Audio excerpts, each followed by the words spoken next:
Dennis Nielsen, uno de los asesinos seriales más notorios y perturbadores del Reino Unido, dejó una huella imborrable en la historia criminal británica. Su nombre evoca terror y desconcierto, pues sus crímenes revelaron una mente profundamente trastornada y una capacidad inquietante para ocultar su verdadera naturaleza tras una fachada de normalidad. Entre 1978 y 1983, Nielsen cometió una serie de asesinatos atroces en Londres, una ciudad vibrante pero también marcada por la soledad y el anonimato de la vida urbana. En ese contexto, la policía británica enfrentaba una ola de crímenes violentos, pero pocos podían imaginar la magnitud de los horrores que se escondían tras las puertas cerradas de un modesto apartamento. Nielsen seleccionaba cuidadosamente a sus víctimas. Jóvenes vulnerables, muchos de ellos sin hogar o en busca de compañía. Les ofrecía refugio, comida y una aparente amistad, ganándose su confianza antes de revelar sus verdaderas y siniestras intenciones. Su habilidad para manipular y atraer a estos jóvenes fue clave en su macabro modus operandi. Tras asesinarlos, Nielsen mantenía los cuerpos en su casa durante días, incluso semanas, realizando rituales macabros que reflejaban su obsesión por el control y la compañía. Su apartamento se convirtió en una escena de horror, donde la muerte y la soledad se entrelazaban en un ambiente opresivo y perturbador. El caso de Nielsen conmocionó a la sociedad británica, no solo por el número de víctimas, sino por la aparente normalidad y simpatía que mostraba en su vida cotidiana. Los medios de comunicación cubrieron cada detalle, y la opinión pública quedó horrorizada ante la revelación de los crímenes cometidos por alguien que parecía un ciudadano común. Nacido en Escocia en 1945, Dennis Nielsen creció en un entorno rural aparentemente tranquilo. Sin embargo, tras esa infancia común se escondían profundas luchas psicológicas, marcadas por la soledad, la incomprensión y experiencias traumáticas que influirían en su desarrollo posterior. Comprender a Nielsen requiere adentrarse en su pasado, explorando los factores familiares, sociales y personales que lo empujaron hacia la oscuridad. Psicólogos y expertos han intentado descifrar los orígenes de su comportamiento, analizando desde su infancia hasta los eventos que moldearon su personalidad. Este video examina en profundidad la vida de Dennis Nielsen, desde su niñez en Escocia hasta la realización de sus crímenes en Londres, para entender cómo un niño aparentemente normal se transformó en uno de los asesinos más infames del Reino Unido. Analizaremos los momentos clave que marcaron su descenso a la locura y la violencia. A lo largo de este análisis, profundizaremos en su perfil psicológico y en las circunstancias sociales y personales que lo convirtieron en un asesino obsesionado con el control, la compañía y la muerte. Solo comprendiendo su historia, podremos acercarnos a entender la mente de Dennis Nielsen y el impacto de sus crímenes en la sociedad británica. La infancia de Nielsen estuvo marcada por el caos familiar y la pérdida. El divorcio de sus padres y la muerte de su abuelo, figura clave en su vida, lo dejaron emocionalmente devastado. Este trauma infantil despertó en él una fascinación por la muerte y el aislamiento. La llegada de un padrastro y la falta de apoyo familiar profundizaron su soledad. Nielsen se refugió en sí mismo, incapaz de conectar con quienes lo rodeaban. Estas experiencias tempranas sembraron la semilla de su futura conducta antisocial y su búsqueda patológica de control. Durante su adolescencia, Dennis Nielsen se enfrentó a una profunda lucha interna con su identidad sexual, en una época y sociedad británica donde la homosexualidad era duramente estigmatizada y poco comprendida. El ambiente conservador de los años 60 en el Reino Unido no ofrecía espacios seguros para que los jóvenes pudieran explorar o expresar libremente sus sentimientos, lo que llevó a Nielsen a experimentar una intensa vergüenza y un aislamiento emocional que marcarían su desarrollo. La soledad se convirtió en su compañera constante, y la falta de aceptación tanto en su entorno familiar como social profundizó su sensación de ser diferente y no pertenecer a ningún lugar. Nielsen pasaba largas horas reflexionando en silencio, sintiéndose atrapado en un mundo que no le permitía mostrarse tal como era. Buscando escapar de esa realidad, decidió enlistarse en el ejército británico, donde encontró una estructura rígida y una rutina diaria que le ofrecieron una sensación de orden y pertenencia inéditas para él. Como cocinero militar, Nielsen se integró en una comunidad donde, al menos superficialmente, podía dejar atrás sus inseguridades y sentirse parte de algo más grande.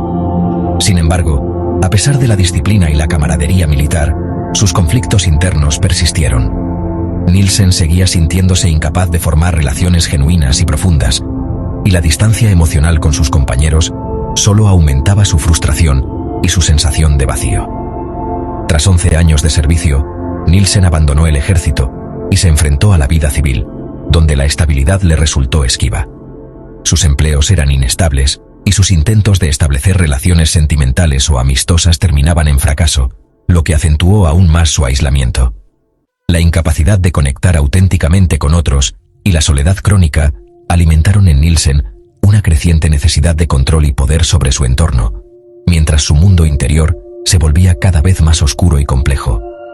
Todos estos factores, sumados a su historia de rechazo y aislamiento, lo empujaron lentamente hacia el camino oscuro y perturbador que tomaría más adelante, marcando el inicio de una espiral de decisiones fatales. Nielsen inició su serie de asesinatos en 1978, eligiendo víctimas solitarias y marginadas.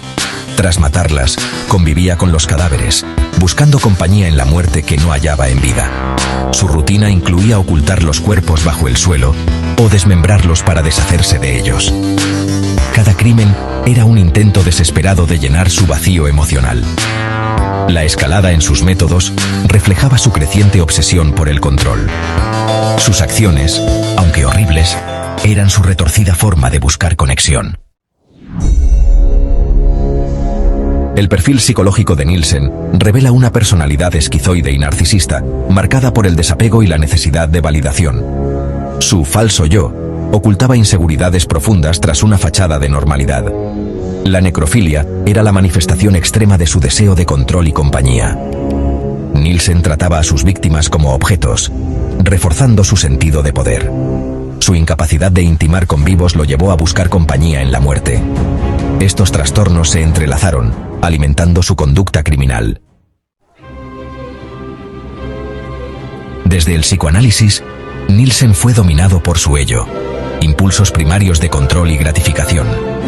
Su yo mantenía una apariencia funcional, pero no podía contener sus deseos oscuros. El superyo, su conciencia moral, era débil, permitiendo que el ello dictara sus actos. Freud sugiere que una fijación en la etapa fálica puede explicar su obsesión por dominar y poseer. Esta fijación no resuelta alimentó su necesidad patológica de poder. El desequilibrio entre estas fuerzas internas lo llevó a la violencia. Nielsen utilizó mecanismos de defensa como la represión para ocultar sus impulsos y mantener una fachada normal. Proyectaba sus deseos en otros, justificando sus crímenes como control sobre su propio tormento. Desplazaba su frustración hacia víctimas vulnerables, buscando dominio. Su encanto aparente era una formación reactiva que ocultaba su verdadera naturaleza. Racionalizaba sus actos, convenciéndose de que su necesidad de compañía los justificaba. Estos mecanismos distorsionaron su realidad y le permitieron evadir la culpa. Así, creó un mundo propio donde sus crímenes parecían inevitables. En 1983, un problema de plomería reveló restos humanos en el edificio de Nielsen, llevando a su arresto. Nielsen confesó detalladamente al menos 15 asesinatos, mostrando frialdad y desapego. Su juicio atrajo atención masiva. La defensa alegó trastornos mentales, pero el jurado lo halló culpable. Fue condenado a cadena perpetua, cerrando uno de los capítulos más oscuros de la criminología británica. El caso sigue siendo estudiado por su valor para entender la mente criminal. La historia de Nielsen fascina y horroriza, mostrando los extremos de la psicopatía humana.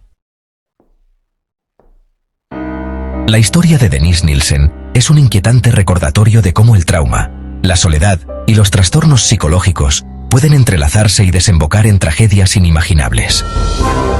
Nielsen, marcado desde su infancia por pérdidas profundas y una sensación constante de abandono, fue incapaz de encontrar consuelo o pertenencia en la sociedad que lo rodeaba. Su vida se convirtió en una búsqueda desesperada de conexión, pero también en una espiral de aislamiento y sufrimiento interno. Incapaz de superar la pérdida y el aislamiento, Nielsen buscó controlar su entorno y encontrar compañía de formas extremas y destructivas. La soledad, en su caso, no solo fue un sentimiento pasajero, sino una fuerza abrumadora que lo llevó a tomar decisiones impensables. Su necesidad de llenar el vacío emocional lo empujó a cometer actos atroces, intentando así calmar un dolor que nunca desaparecía. Los crímenes de Nielsen pueden entenderse como intentos patológicos de llenar ese vacío, de buscar una compañía que nunca pudo obtener de manera sana. Cada acto fue una manifestación de su incapacidad para gestionar el sufrimiento y la desconexión, y una muestra de cómo los traumas no tratados pueden distorsionar la percepción de la realidad. Sus mecanismos de defensa, lejos de protegerlo, terminaron por distorsionar su visión del mundo y justificar sus actos ante sí mismo. La mente humana, cuando se ve sobrepasada por el dolor y la soledad, puede crear realidades alternativas donde lo inaceptable parece lógico o incluso necesario. El caso de Nielsen subraya la importancia vital de tratar el trauma y los trastornos psicológicos antes de que se manifiesten de manera destructiva. La intervención temprana, el apoyo emocional y el acceso a la salud mental pueden marcar la diferencia entre la recuperación y la tragedia. Aunque sus acciones son imperdonables y causaron un dolor inmenso, el caso de Nielsen ofrece lecciones valiosas sobre la complejidad de la mente humana y la urgente necesidad de detectar señales de alarma a tiempo. Nos recuerda que detrás de cada crimen puede haber una historia de sufrimiento no atendido. Nielsen es, en última instancia, un recordatorio sombrío de los peligros de la soledad y el dolor no resueltos, y de la responsabilidad colectiva de no ignorar el sufrimiento ajeno.